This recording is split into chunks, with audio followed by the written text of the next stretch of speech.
नमस्कार। मैं अधिवक्ता दीपक उपाध्याय। यह जो लॉ के प्रति हमारे समाज में एक मूल अवधारणा बना है कि न्याय से हमें किस तरीके का लाभ होता है, मैं बताते चलूं। न्याय सबसे पहले हमें समझना चाहिए कि न्याय जो है वो एक विधिक उपचार है। हम किसी को गोली मार देंगे और कोर्ट में जाएंगे, आक्रोशित मानसिकता से हम न्याय नहीं पा सकते हैं। पहले तो इसको निकाल करके फेंकना होगा। विधिक उपचार पाने के लिए हमें संयमित, सुसज्जित ढंग से, और जो अपराधी है वो फिर अगला कोई अपराध ना करे, उसको रोकने की मानसिकता से। हमारे साथ तो दुर्घटना हो चुकी है, लेकिन फिर समाज में उसके द्वारा ऐसी कोई कृत्य न की जाए जिससे हम पीड़ित हैं और कोई और व्यक्ति भी पीड़ित हो जाए। अगर ऐसी भावना से अगर आप न्याय पाने की इच्छा रखते हैं तो आपको अवश्य न्याय मिलेगा। हमारी न्यायपालिका में इतनी अच्छी व्यवस्था बनाई गई है कि डिस्ट्रिक्ट न्यायालय, हाई कोर्ट्स, सुप्रीम कोर्ट्स, आपको लगता है कि हम एक कोर्ट्स में अपने बात को सही से नहीं रख पाए, हमारे लिए न्याय सही नहीं मिल पाया, तो आप अगले कोर्ट में अपील की व्यवस्था बनाई गई है, जा सकते हैं। हम आज बात करेंगे जो नए और पुराने वाले कानून में कुछ बदलाव जो हुए। मुझे लगता है कि सरकार को जो पुराने कानून हैं उसके अकॉर्डिंग जो मन में लोगों के एक बैठ गया है, जैसे सोते जागते आदमी 420 यानी छल बोल लेता है आदमी, 307 यानी कि हाफ मर्डर की केसेस ऐसे गांव में लोग बोलते हैं, 302 यानी कि लोग समझ जाते हैं कि हत्या का बात किया जा रहा है। तो इन जो धाराओं को लेकर के, जो सेक्शंस को लेकर के, जो नए कानून में जो परिवर्तन किए गए हैं, नए कानून को थोड़ा सा सरकार को प्रचार प्रसार करना चाहिए।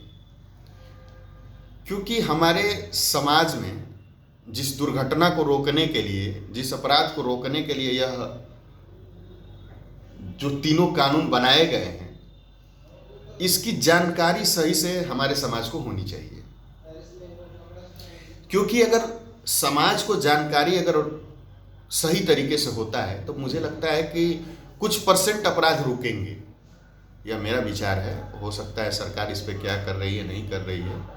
मेरा ये टिक्का टिप्पणी नहीं है, ये मेरा मांग है कि ऐसा होना चाहिए। अब रही संविधान की व्यवस्थाओं के अनुरूप सभी को लीगल उपचार का एक अधिकार है।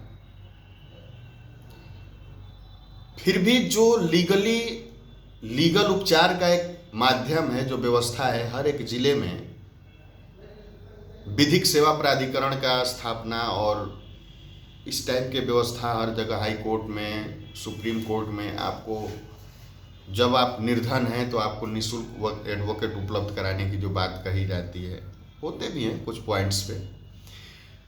मेरा मानना है कि यदि ऐसा है, ऐसा करना है, तो इसका भी एक लीगल परफॉर्मा और इसकी एक सही ऑफिस, इसका एक सही तरीके से व्यवस्था।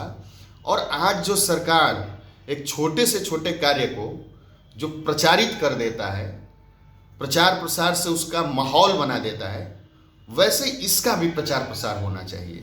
मैं मानता हूं कि व्यवस्थाएं बनाई गई हैं, लेकिन लोग आज भी नहीं जानते हैं। लोग कचहरी जाने से डरते हैं, ऐसा हमारे CGI ने बोला है। DY चंद्रचूड़ सर कहते हैं कि आप कचहरी जाने से डरिए मत। इसका मतलब है कि हमारे देश में अभी भी विधिक रूप से लोगों को जागरूक नहीं बनाया गया है। अगर लोग कचहरी से जाने से डरने लगेंगे तो आपराधिक टाइप के जो लोगों का मनोबल है वो और बढ़ेगा और अपराध हमारे समाज में ज़्यादा से ज़्यादा व्याप्त होने लगेगा। इसलिए मेरा भी यह अपील है कि आप कचहरी जाने से न डरें, कचहरी जाएं, अपने न्याय के लिए, अपने अधिकार के लिए आप लड़ें। यदि अगर आप लड़ना छोड़ देंगे तो फिर समाज में जीना बहुत कठिन हो जाएगा। फिर मेरा यह भी कहना है कि आप नए वाले लॉ को मेरे वीडियो के माध्यम से, मैं छोटे छोटे वीडियो रील्स के माध्यम से मैं इसमें बताता हूँ। क्योंकि समय अब आज के डेट में मुझे नहीं लगता है कि किसी के पास है।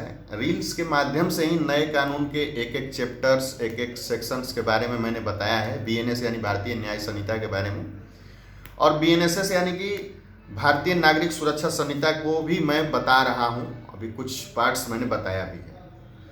तो आप सब अवश्य मेरे वीडियोस को देखें, चैनल को लाइक सब्सक्राइब करें, क्योंकि भविष्य में मैं पूरे सेक्शंस को एक एक वीडियो के माध्यम से मैं ले आऊँगा। धन्यवाद।